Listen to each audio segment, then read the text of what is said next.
Eu aceitei Jesus, no mesmo dia eu fui batizado no Espírito Santo, o Senhor encheu minha vida do poder, e desde esse dia eu comecei a me envolver na área de evangelização. Comecei a evangelizar, saía nas ruas do Eldorado, eu sou lá de Eldorado, de Contagem, saía pelas ruas, depois eu fui líder de jovens.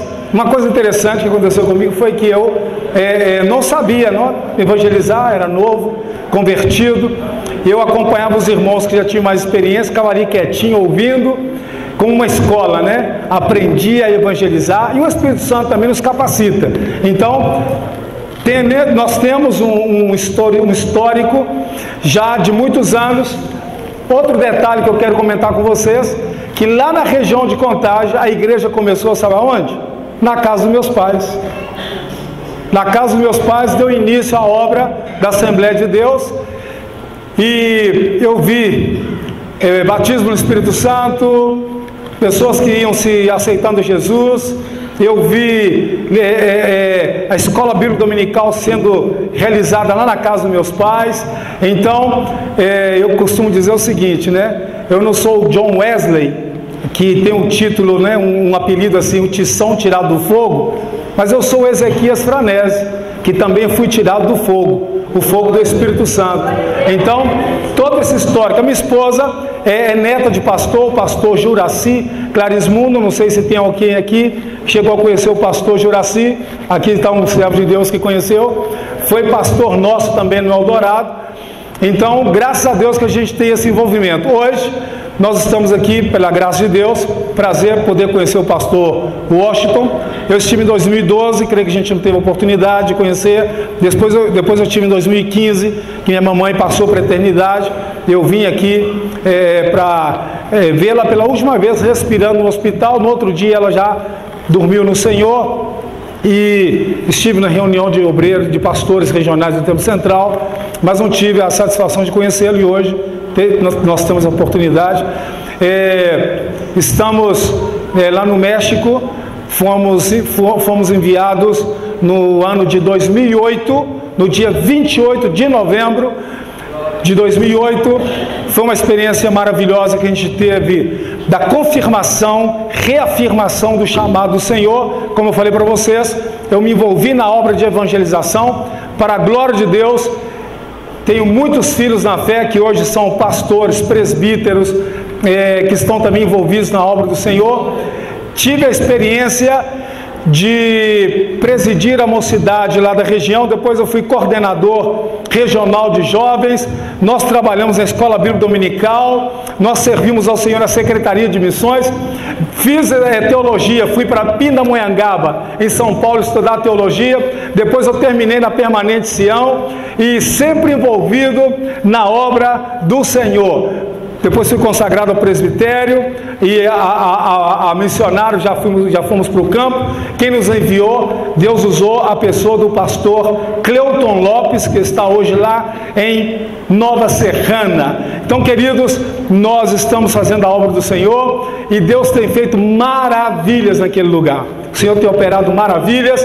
Quando nós saímos... antes aqui, deixa eu comentar isso. O primeiro missionário que foi enviado para lá, pastor Ronaldo, a esposa ali, às vezes não vejo essa esposa. Aqui a irmã Ana Paula, os filhos, né, foram os primeiros. Depois foi enviado o pastor André de Carvalho, e pastor Ronaldo esteve lá. Quantos anos, pastor? 8 anos, já estou ganhando de você então. Já vou completar 9 anos já. O pastor André, que hoje está na região do Santa Luzia, ficou aproximadamente 4 anos lá, né? Mais ou menos. A gente foi substituir o pastor André, e quando nós chegamos em 2008, a igreja tinha aproximadamente lá entre 12 e 20 pessoas. Um lugar pequenininho, era um antigo bar que ele alugou, numa rua chamada Guerreiro, e para a glória de Deus, a gente já teve que mudar para 3 lugares que a gente aluga até hoje lá. E já estamos no 3º lugar que a gente está alugando, e para a glória de Deus, Só de crianças lá nós temos aproximadamente 70 crianças hoje. Jovens, quando eu cheguei tinha um jovem, e agora nós já temos lá uns 40 jovens. E irmãos, famílias e tudo, a gente está calculando, que eu nunca quis contar não, sabe? Eu sou prego e quero que Jesus salva, mas nós cremos que já somos mais de 250 entre crianças e adultos. A obra está crescendo, nós temos testemunhos poderosos de conversão, de milagres, cura de câncer, salvação, libertação. Temos grandes testemunhos que a gente vai dar. Eu estou dando uma introdução aqui, eu começo a lembrar dos nossos cultos lá. Nossa semana lá, irmãos, tem bastante atividade. Nós começamos a semana começa no domingo, né? Nós temos culto domingo de manhã, domingo à tarde, segunda-feira à noite, 7h30. Eu recebo aproximadamente 25 a 30 alunos que nós estamos dando curso de teologia para capacitação de obreiros. Na terça-feira, nós agora intitulamos a terça-feira da consagração. Eu convoco toda a igreja para fazer jejum até a hora que eles quiserem, cada um faz o propósito, do horário, também do objetivo, né? Qual o propósito do jejum. E de noite nós nos reunimos, porque terça-feira é dia de culto de oração, nós nos reunimos para orar entre 30 a 40 minutos de joelho. Depois nós louvamos com um corinho, com um hino, e depois eu compartilho uma palavra de 15 a 20 minutos. Minha esposa fala que eu não compartilho 20 a 15 não, às vezes até 30 minutos. E terminamos orando, entregando ao Senhor a consagração e clamando ao Senhor para que possa abrir as portas, que possa realizar milagres, salvação. E tem sido uma bênção, porque nós estamos vendo grandes resultados. Quarta-feira minha esposa reúne as irmãs, tem a reunião do grupo de irmãs, todas as quartas-feiras, com o objetivo... eu esqueci aqui. Na terça-feira nós temos um programa num canal de televisão lá local. É um milagre esse programa. O pastor Ronaldo participou do programa com o pastor Carlos José e os demais que acompanharam. É um programa, irmãos, que nós oramos muito tempo para conseguir fazer esse programa na televisão. A gente não dominava muito bem o espanhol, mas também um dono do canal resistia muito. Eu não gosto de crente, família muito católica. O pai dele ajudou a arrecadar dinheiro, fundos para construir uma grande imagem da Guadalupe, da Virgem de Guadalupe, que é, digamos assim, da Virgem Maria. Tem aproximadamente 30 metros de altura, no lugar mais alto da cidade. O pai dele ajudou. Então ele tinha assim essa rejeição até para os crentes, né? Mas o Senhor abriu a porta. Agora a gente está com o programa. Ele vai na nossa casa, é lá que a gente grava, na nossa casa, e ele está lá com o headphone, né? Aquele aparelho assim, ouvindo a palavra no ouvido dele, os louvores no ouvido dele. Isso depois da oração que a gente estava clamando ao Senhor. E o mais interessante ainda, que nós gravamos 1 hora de programa, 20 minutos de louvor, 20 minutos de palavra de evangelização. Minha esposa compartilha a palavra dando enfoque à família, né? Na criação dos filhos, dando muitas orientações à luz das Escrituras. 1 hora de programa, e ele repete 2 vezes na semana. Sabe qual é o horário, que é o horário do programa? 8 horas da noite, passa na quarta, no sábado e no domingo. 8 horas da noite, horário nobre, e nós pagamos por mês. Quantos vocês pensam? Quantos mil reais? Quanto, pastor, que o senhor acha? Se fosse aqui era então, se surpreenda. R$500 por mês que nós pagamos para realizar esse programa lá. Então é um milagre ou não é? É um milagre, é uma porta que o Senhor abriu. Vai fazer 3 anos agora em dezembro que o Senhor nos abriu essa porta, e nós já temos visto frutos de pessoas que já foram na igreja, às vezes encontra comigo comprando no supermercado, fala comigo, vocês é o pastor que faz ali o programa e tal, eu tenho visto o programa. Tem gente que chama a gente de pastor lá e a gente nem conhece, né? E fala, pastor, tá. Fica assim, né? Surpreendido. Mas Deus, o Senhor, tem feito maravilhas, a obra está crescendo. Irmãos, nós temos aproveitado todas as oportunidades que nós temos para pregar o Evangelho, nós temos aproveitado. Até uma universidade que tem lá, convidou a minha esposa, porque ouviram ela cantar, alguém ouviu ela cantar, convidou ela para participar numa feira do livro. Uma feira do livro. E aí, ela ia cantar nessa feira do livro, nós levamos os jovens da igreja que tocavam junto com a gente, só que o rapaz, que ainda a gente não fazia o programa com ele, estava gravando e era um dos organizadores, quando viu a gente lá, foi dando um jeito de dar oportunidade para os outros que iam participar artisticamente, foi deixando a gente por último, e como a gente ficou por último, a gente, quando passamos para cantar, já não tinha quase ninguém, tinha pouca gente, mas antes de subir, o organizador me falou assim, pastor, você podia fazer um favor para mim, não seja muito espiritual não, seja mais cultural e artístico. Eu falei com ele assim, tá bom, vou ver se eu consigo fazer isso. Reuni a minha esposa com os jovens que tocam conosco, falei assim, olha, agora é o momento de guerrear no mundo espiritual. E como é que nós guerreamos no mundo espiritual? A única arma é a oração. É a única forma que você tem de conquistar a vitória, primeiramente lá no mundo espiritual. Sabe por que muita gente não consegue conquistar e ver a vitória aqui na terra? Porque deixa de conquistar primeiramente a vitória lá no mundo espiritual. Essa vitória só é conquistada através da oração. Por quê? Efésios 6, nossa luta não é contra a carne nem o sangue, mas contra principados, potestades, hostes da maldade, governador das trevas que estão aonde? Na região celestial. E a Bíblia diz em Colossenses que nós agora estamos sentados juntamente com Cristo aonde? Na região celeste. Então você tem autoridade, poder para quebrar essas potestades, esses espíritos que estão tentando aí impedir a obra de Deus, o poder de Deus, a revelação da palavra, a pregação do Evangelho. Tudo isso se conquista através da oração. Oramos, fomos orar, e quando nós terminamos de orar, subimos, e aí o Senhor me inspirou para falar algo.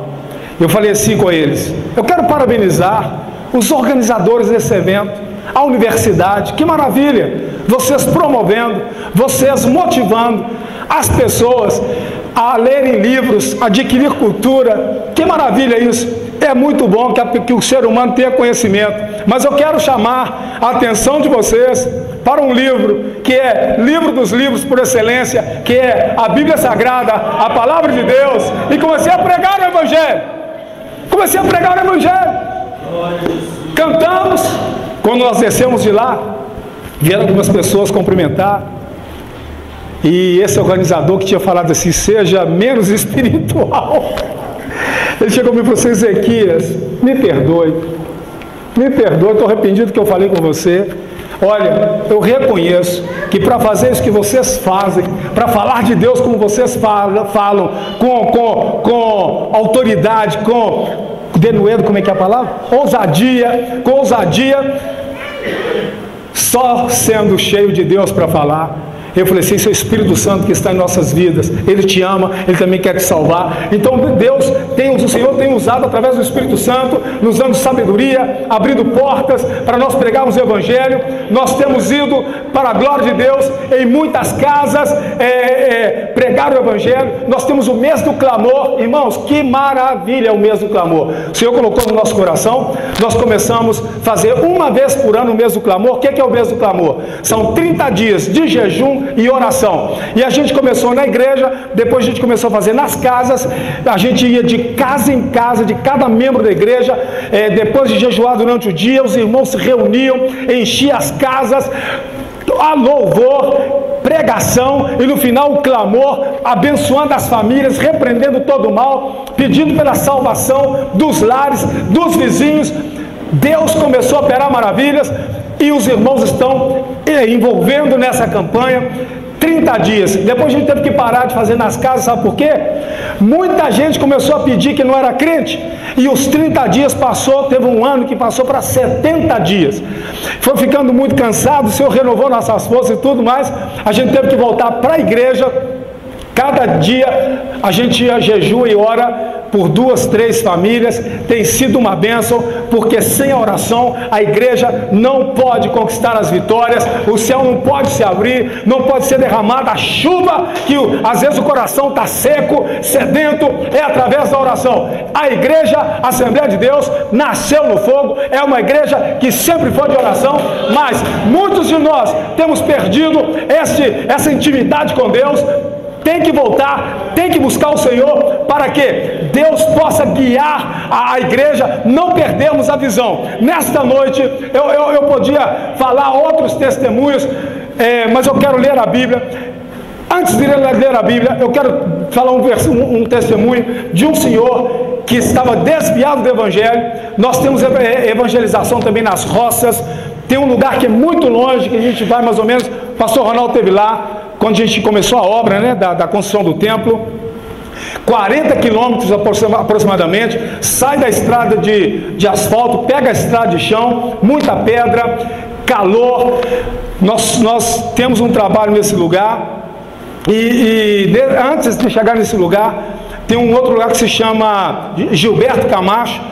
Nós estávamos com uma célula, um grupo de uma casa evangelizando, e uma senhora chegou para mim e falou assim: pastor, eu posso convidar o meu pai para vir aqui? Claro. Ela falou: olha, meu pai já foi crente, está desviado, e eu falei para ele que você está fazendo culto aqui, pode vir. Claro. Chegou aquele senhor de mais de 80 anos, com muita dificuldade para caminhar, os pés já ficando escuros por causa da má circulação, por causa de problema de diabetes. E aí ele sentadinho lá, eu percebia que todas as vezes que eu ia para dar o discipulado, aquele irmão todo lá, atento, escutando. E um dia ele falou, depois de um mês que a gente estava indo lá, ele falou assim: pastor, posso te fazer uma pergunta? Eu falei: claro, pode fazer, irmão.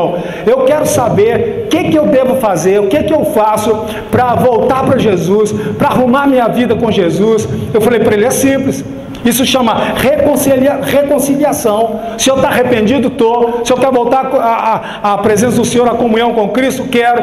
Então só vou fazer essa oração. Repete comigo. Ele foi fazendo a oração.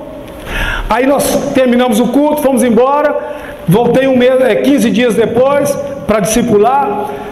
Mas teve um dia que a filha dele me ligou falando: pastor, vem aqui, vem orar para o meu pai, que ele está muito mal. Aí eu já entendi da parte do Senhor. O Espírito Santo falou assim: reúne aí alguns irmãos que te acompanham na evangelização e vai lá para colocar ele em comunhão. Já levei o suco de uva, já levei o pão e falei assim: aqui estamos, parte da igreja de Cristo.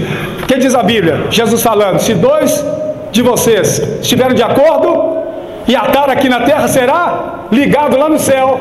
Então eu falei que aqui está a parte da igreja, nós estamos aqui em nome de Jesus, nós vamos te colocar em comunhão hoje. Está atado, está na presença do Senhor. Oramos, participou da Santa Ceia. Uma semana depois, esse irmão passou para a eternidade. Eu louvei o Senhor, sabe por quê? Porque o Senhor nos enviou para lá e usou a minha vida para estender as mãos, para conduzir alguém para a eternidade, para ser salvo. Missões, fazer missões é algo de muita responsabilidade. A igreja tem que estar envolvida em missões. Não podemos perder a visão. Não pode perder a visão. Tem lugar que nem gosta de falar de missões. Isso mesmo. Aonde? Na nossa igreja mesmo. Tem lugar que nem gosta de falar de missões. Mas sabe o que está acontecendo? É porque estamos perdendo a visão. Porque missão nasceu no coração de Deus. Missões está no coração de Deus. A nossa igreja é fruto de missões. Daniel Berg, Gunnar Bing, fruto de missões.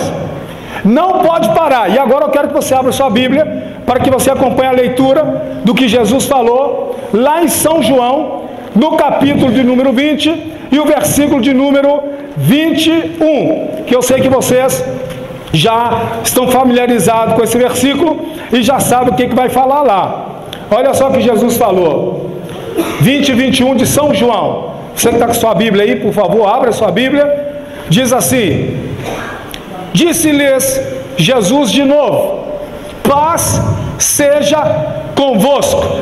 Assim como o Pai me enviou, eu vos assim como o Pai me enviou, eu também vos envio. Jesus estava falando isso para os discípulos, mas aqui também hoje está cheio de discípulos, sim ou não? Sim. Todos nós aqui somos discípulos. O que significa a palavra discípulo? Aprendiz, aluno. Todos nós aqui somos discípulos. A palavra enviar significa, no grego, a palavra apóstolo, enviado. Apóstolo de Jesus Cristo, enviado da parte de Jesus Cristo, do Senhor. Mas acontece que às vezes nós podemos perder essa sensibilidade, ou até mesmo endurecer os nossos corações na questão do envio, ser enviado. E muitas vezes nós pensamos que ser enviado é somente quando o missionário sai do Brasil, vai para outros lugares, que é a missão transcultural. O Senhor, primeiramente, quando salvou alguns dos primeiros discípulos, eles foram anunciar a Cristo, primeiramente aonde? Em suas casas, no meio dos seus parentes. A nossa missão começa na nossa casa, depois na nossa rua, nossos vizinhos. Eu e você, nós temos que orar pelo vizinho que está do lado esquerdo, do lado direito, em frente, atrás, e evangelizar. E evangelizamos primeiramente com o nosso testemunho de vida, depois com a palavra de Deus também, porque sem anúncio da palavra o homem não pode se converter e conhecer ao único e verdadeiro Deus, como cantou aqui o nosso querido irmão, e repetiu várias vezes que o nosso Deus, ele é o único e verdadeiro Deus, não tem outro Deus fora do nosso Senhor, amém? Então, a nossa missão começa dentro da nossa casa, e muitas vezes nós estamos deixando de fazer missão dentro da nossa própria casa, e os nossos mesmos, às vezes, começam a se perder. Tem que começar a fazer missão dentro da nossa casa, depois os vizinhos. Eu tenho uma experiência com Deus. Antes de mudar lá da região do Eldorado, meu pai hoje mora no Bernardo Monteiro, a nossa família era a única família crente na nossa rua onde a gente morava. E aí, muitos zombavam da gente como crente, olha lá, carregando a rapadura debaixo do braço, desodorante, a Bíblia, e falava um montão de coisa, que a gente ia para a igreja para pedir arroz, feijão para Jesus. Mas se pedir, ele dá também, né? Pode pedir. Ele dá alimento também, mas eles zombavam da gente. Eu lembro quando me converti, todos os cultos, paletó, gravata, indo para a igreja, zombava da gente. Mas um dia minha mãe falou assim: filho, você já percebeu quantas pessoas já são convertidas aqui na nossa rua? E começou a falar. Mãe, eu não tinha percebido isso. Tinha um vizinho nosso lá, ele está congregando no Eldorado, se chama Nelson. Esse irmão, antes de se converter, eu pegava o meu violão, sentava assim no passeio, no pátio da casa, começava a louvar os hinos da harpa. Oh, porque Jesus me ama. E cantar, sentir a presença de Deus. O hino 15, né? Como é que fala o hino 15? Oh, com cego andei e perdi. Eu não sabia que esse homem estava encostado do outro lado do muro da casa dele, escutando os hinos e lágrimas sendo derramadas, chorando. E um dia aquele homem aparece na igreja e aceita Jesus como seu único suficiente Salvador, e ele me deu esse testemunho. Então, a nossa missão, se você tem um chamado, não para sair de repente para outros países, mas a igreja, aqui ninguém está livre de ser um ganhador de almas. Nenhum de nós aqui somos poupados pelo Senhor de ser um ganhador de almas. Eu tenho que falar de Jesus, você tem que falar de Jesus. Uma das evidências que de verdade nós estamos agradecidos ao Senhor e que de verdade nós amamos a Deus é o que Ele fez por mim, eu vou querer também que outra pessoa receba e que Ele faça por outra pessoa. Que é isso? A evangelização é isso. O que Ele fez por mim, eu quero que Ele faça por outras pessoas. E por isso nós pregamos o Evangelho.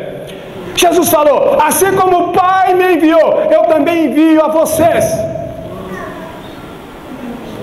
Aí quando a gente vai lá para Romanos capítulo 10, vocês conhecem também, vamos ler Romanos capítulo 10. Vamos ver o que diz a Bíblia.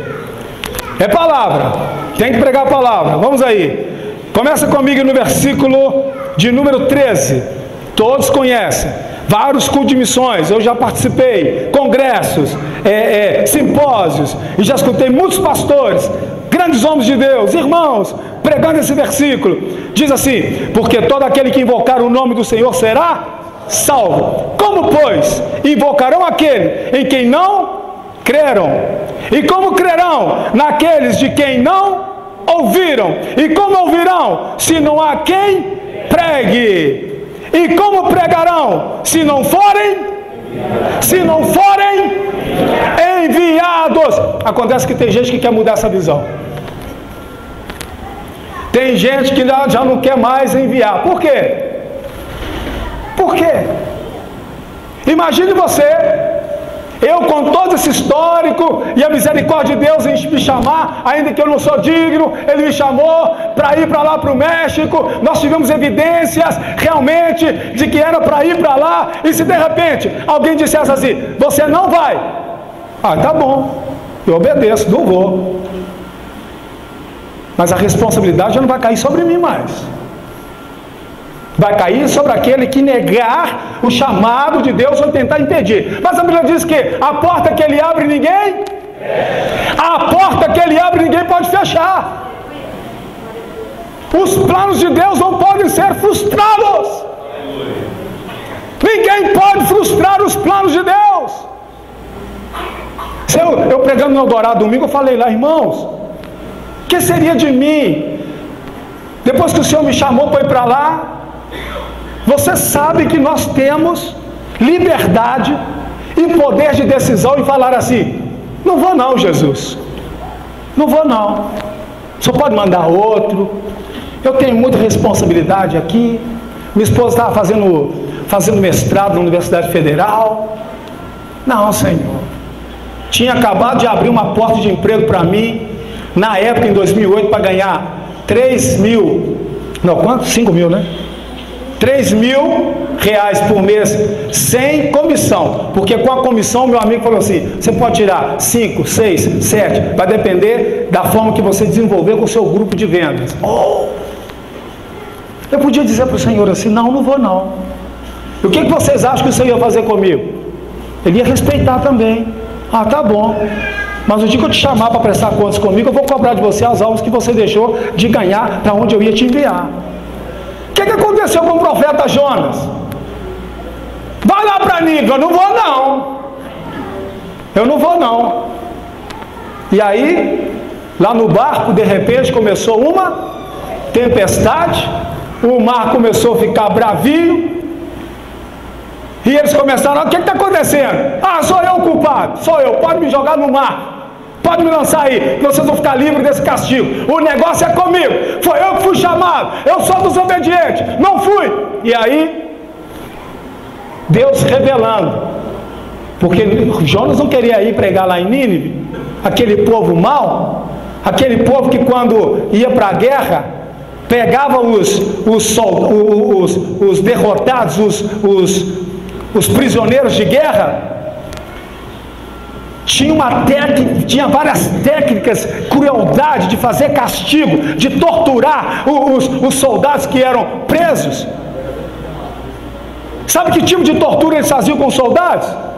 Por isso que Jonas não queria ir. Chegava e arrancava a barba deles com a mão, assim, ó. E quando arrancava a barba, saía troços de carne junto com a barba. Você quer saber outro tipo de castigo que eles tinham lá?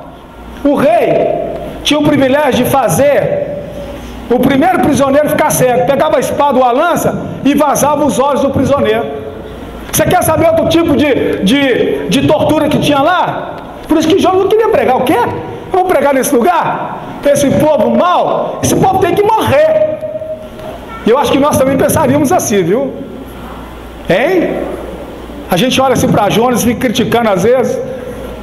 Eu não saberia dizer como seria o meu coração aí nesse tempo não. Mas olha aqui, pegava o prisioneiro, levantava ele como levanta um boi nesse lugar que mata, né? Coloca aqueles ganchos assim, levanta o boi para cortar, para limpar ele, né? Ele levantava o prisioneiro e começava a descer ele, sabe aonde? Em cima de uma estaca, um pau que tinha uma ponta assim como se fosse uma lança, e começava a descer o prisioneiro, torturando. Subia a estaca até atravessar o cérebro. Você queria pregar para uma pessoa dessa? Para um povo desse? Mas o Senhor estava falando da graça. Quem aqui de nós merecíamos algo? Ninguém merecia nada. Ezequias, pecador miserável, condenado eternamente à morte eterna por causa dos nossos pecados que nós herdamos de Adão e Eva. Ninguém aqui merecia nada. Glória a Deus, aleluia, Jesus.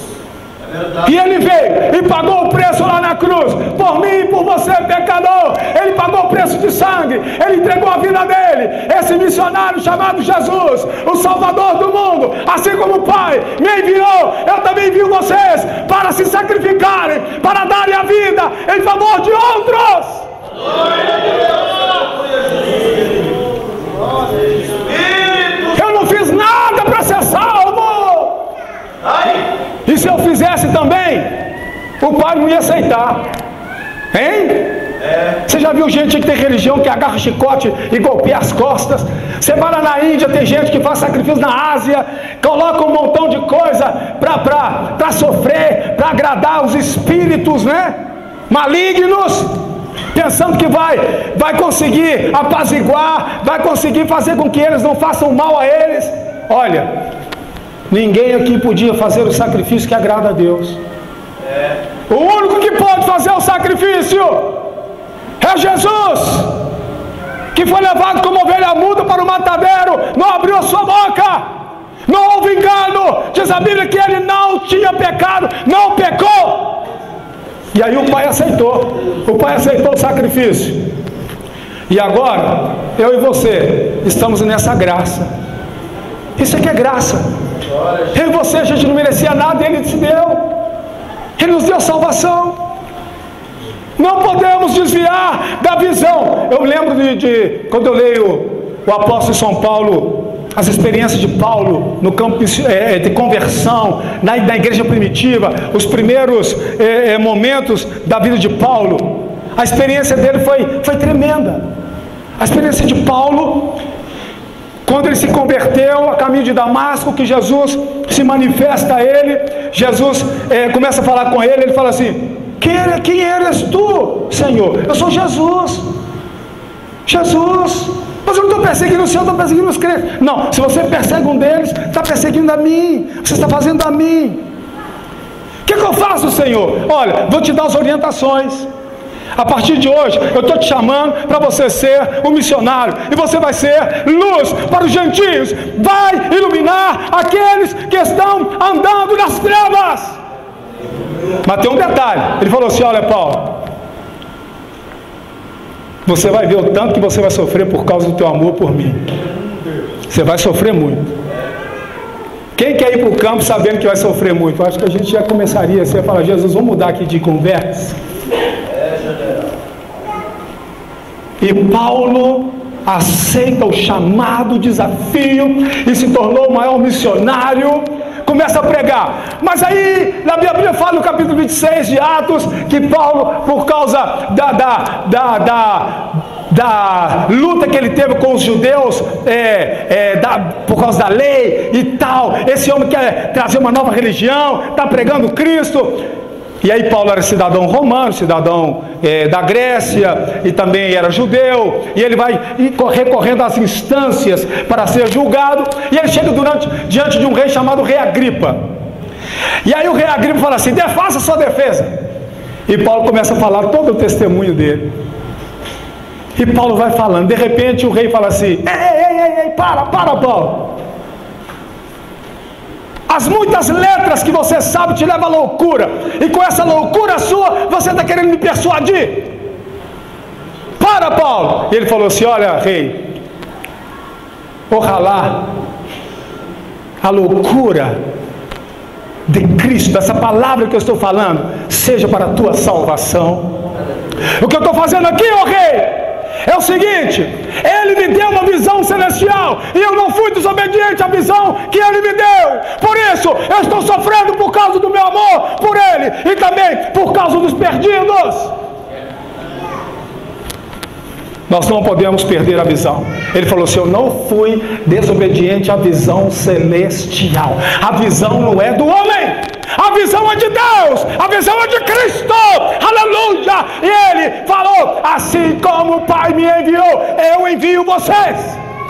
Na sua casa, na sua rua, no seu bairro, na sua cidade, no seu estado, por onde vocês forem, vocês devem ser luz da terra, sal da terra. Sim ou não? Por onde vocês passarem. Fica aí em Jerusalém. Receba o poder que eu vou dar a vocês, que é um poder como de dinamite.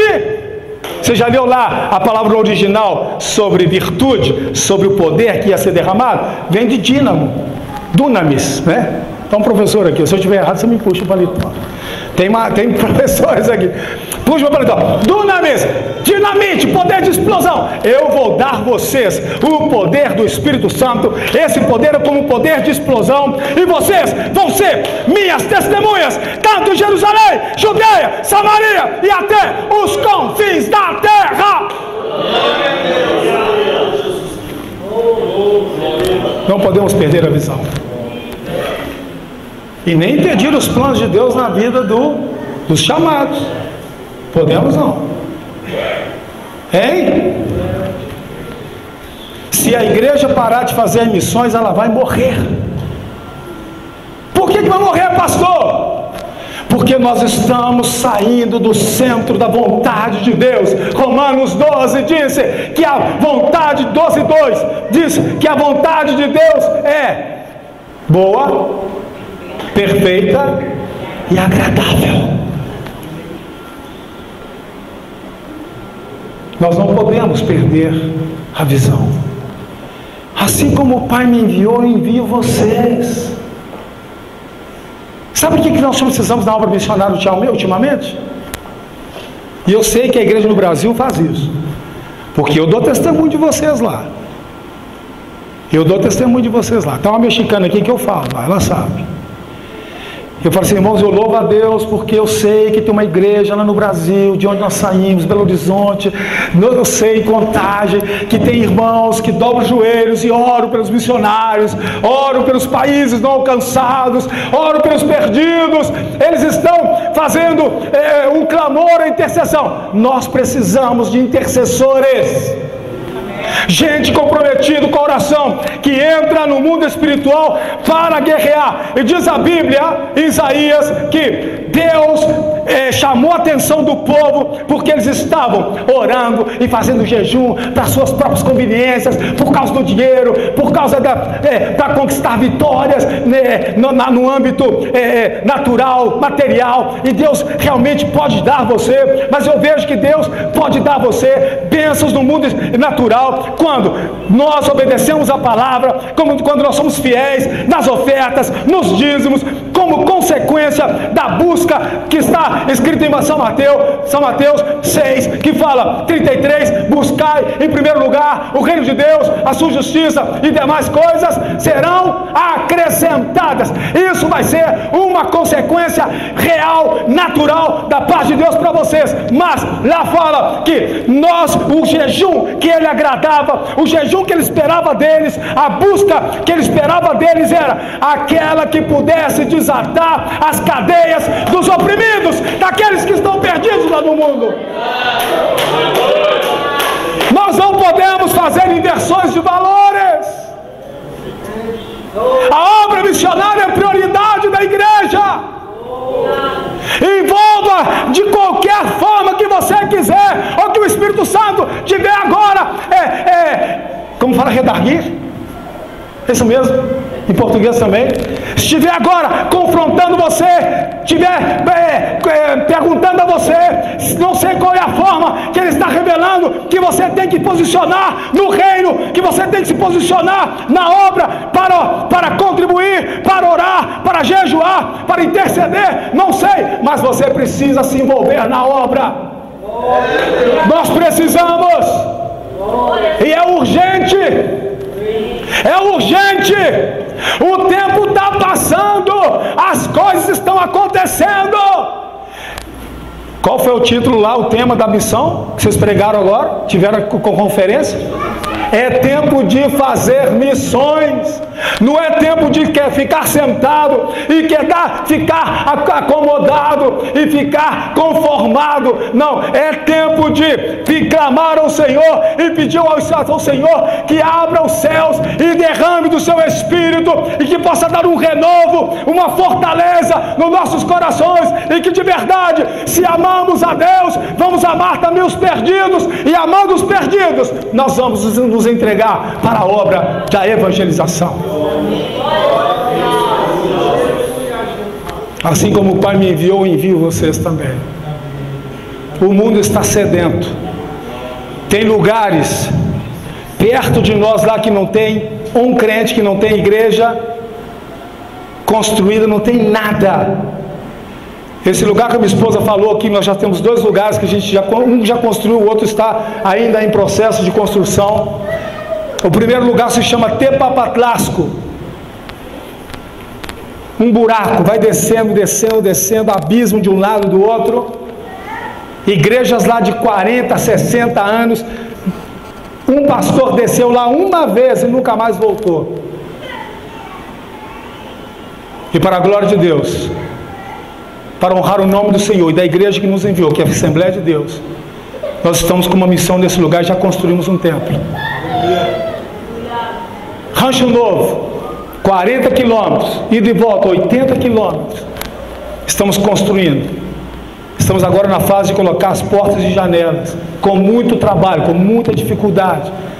Ligando aqui para o Brasil, pedindo lá na região do Eldorado, tem um irmão lá, presbítero, que está ajudando muita gente, pedindo os irmãos que apoiem. Tem chegado ofertas que eu compro material lá, sem dinheiro. Me abriram um crédito lá. E vai chegando o dia de pagar, não tenho dinheiro, e de repente ele me liga e fala: pastor, estou aqui depositando hoje tanto, e é o valor que eu tinha para pagar lá no depósito. Existe coincidência no reino? Propósito e providência de Deus. Então, queridos, o Senhor te chamou. Primeiro, Ele te chamou para a salvação. Vinde a mim todos vocês que estão cansados, hein? E nós escutamos o chamado do Senhor e agora somos salvos. Mas depois Ele te chama para servir no reino. Não tem idade, não tem cor, não tem posição social, mas o que Ele busca são os corações quebrantados, sinceros, corações sedentos, coração que ama a Deus e ama os perdidos. Amém? Então, queridos, que o Senhor nos abençoe. Que essa palavra aqui nesta noite, nós oramos, pedimos ao Senhor que usasse nossas vidas. Ele é o dono da obra, Ele é o dono da igreja, Ele que cuida, Ele que levanta, Ele conhece os corações, Ele sabe das necessidades. Eu sou apenas aqui um homem que obedeceu o chamado, O Espírito Santo habita em mim, se Ele não me der, eu não posso falar nada. Eu falei, Senhor, usa a minha vida ali para falar a Tua palavra. Toca corações. E o Senhor está aqui nesta noite. A presença do Senhor é real aqui nesta noite. Amém? Se vocês um dia quiserem conhecer a obra lá, pastor Washington está convidado a conhecer a obra lá no México.